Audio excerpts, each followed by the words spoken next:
Bienvenue dans l'After Pierre d'Or, les confidences de ceux qui font l'immobilier, depuis le salon Opéra à l'Intercontinental Paris-le-Grand.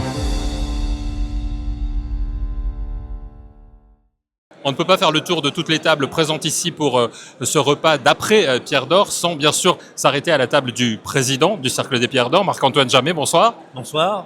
Un mot sur cette cuvée 2025 des Pierres d'Or. D'abord, une présence ministérielle étincelante, exceptionnelle. Voir d'abord Valérie Létard arriver, qui est une femme remarquable, qui en matière de logement connaît le terrain, connaît son territoire, connaît les dispositifs, c'est extraordinaire.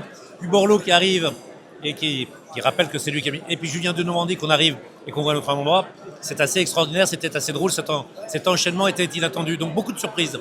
Et en même temps, un rajeunissement, beaucoup de femmes, beaucoup de gens qu'on n'avait pas obligatoirement vus et presque la confirmation qu'on n'a pas eu totalement tort de changer les règles du scrutin. Alors changer les règles du scrutin, ça donne l'impression qu'on va tripatouiller. Tout ce qu'on a fait, c'est qu'on a mis plus de gens devant le corps électoral.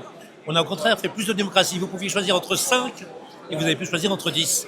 Et parmi 10, on a vu des visages nouveaux. Et ça, c'était très agréable. Ça veut dire que cette règle va perdurer probablement l'année prochaine. Une bonne règle de scrutin, il faut en changer tous les 10 ans. Donc, on sera très heureux d'avoir élargi le corps électoral, d'avoir élargi les candidats possibles. Et puis évidemment, dans 10 ans ou dans 15 ans, nos successeurs vont réduire cela. Mais en tout cas, c'est vrai que là, aujourd'hui, ça a créé un appel d'air, une dynamique nouvelle, des gens nouveaux, des raisonnements nouveaux.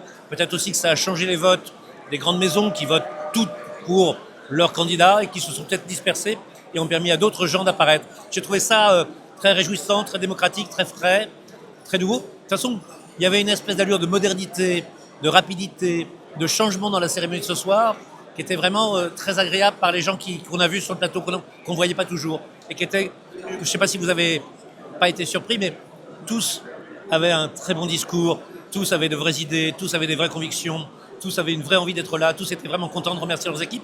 Il y avait cette fraîcheur et en même temps ce professionnalisme. Un mélange de solidité et en même temps d'improvisation, et c'était très rafraîchissant. On a vu beaucoup de monde dans la salle aussi, on voit beaucoup de monde ici autour des tables des Pierres d'Or. On peut dire que maintenant, enfin en tout cas avec cette nouvelle règle, cette nouvelle façon de présenter les Pierres d'Or, que ça devient vraiment the place to be.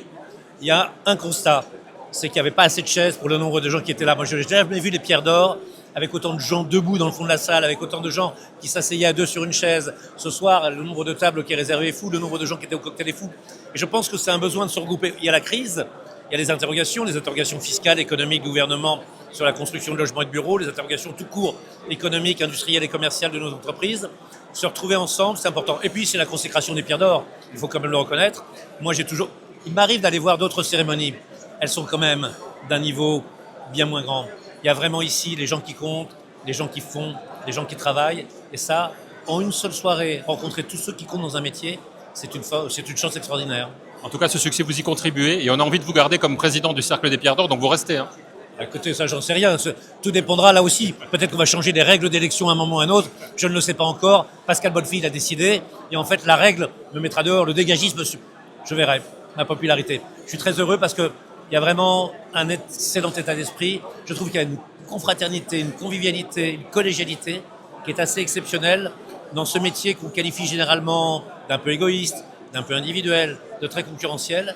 Je trouve que la manière que les gens ont de se connaître, de se respecter et de se parler est assez exceptionnelle. Et c'est peut-être un des secrets des Pierres d'Or et des Mowick d'avoir réussi à créer, c'est pas l'ONU, c'est pas Genève, c'est pas la Société des Nations, mais c'est quand même un lieu où on parle paisiblement et c'est assez extraordinaire. Dans quel autre secteur, dans quelle autre filière. On est d'ailleurs passé de l'esprit de club à l'esprit de filière. On n'a pas perdu l'esprit de club et je crois qu'on est en train de gagner l'esprit de filière. Merci beaucoup Marc-Antoine Jamet. On vous rend aux invités de votre table. Merci. Et merci de toutes les actions que vous menez au sein du Cercle des Pierres d'Or. Merci. Merci à vous.